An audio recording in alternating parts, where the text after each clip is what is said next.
Hi guys, তো সেদিন তো ট্রেনে সকাল সকাল উঠে আমি চলে গেছিলাম ঠাকুর দেখতে। তো ট্রেনে উঠেই আমি চা খেয়ে নিয়েছিলাম আর খেয়ে নিয়েছিলাম ঝুড়ি ভাজা। তারপর তো আমরা যাচ্ছি ঠাকুর দেখতে, অটোতে উঠে গেছি আর উঠেই সবার ফার্স্টে যাব শ্রীভূমি দেখতে, কারণ শ্রীভূমির প্যান্ডেল এবার ভালো হয়নি, তো এই জন্য সেখানে ভিড় অনেক কম, তো সেই জন্য গেছি আমি শ্রীভূমি দেখতে, যেখানে ভিড় কম সেখানেই শ্রেয়সী।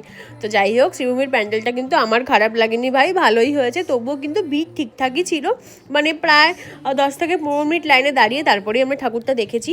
তো বেশ সুন্দরই লাগছিল ঠাকুরটা, আর পুরো হোয়াইট কালারের প্যান্ডেল করেছে, আর হোয়াইট কালারের থিমের সাথে আমার হোয়াইট কালারের শার্ট বেশ ভালোই যাচ্ছিল। আর সত্যি কথা বলতে না, এখন ভিড়ের মধ্যে ঠাকুর দেখতে আমার একদম ভালো লাগে না। আগে যখন ছোটো ছিলাম তখনই ভাবতাম একদিন যখন বড় হব না, সব কলকাতার ঠাকুরগুলো দেখবো, তখন তার মা বাবা বকবে না। কিন্তু এখন যখন বড় হয়ে গেছি, মা বাবা যখন কিছুই বলে না, তখন কিন্তু ঠাকুর দেখার সেই রেশটা নেই যে হ্যাঁ বেশ ভিড় ঠেলে সব কটার কলকাতার ঠাকুর দেখবো। তো যাই হোক, সেটা দেখেই কিন্তু আমি খেয়ে নিয়েছিলাম ফুচকা, যেটা একদম ভালো হয়নি, আর পাপড়ি চাট।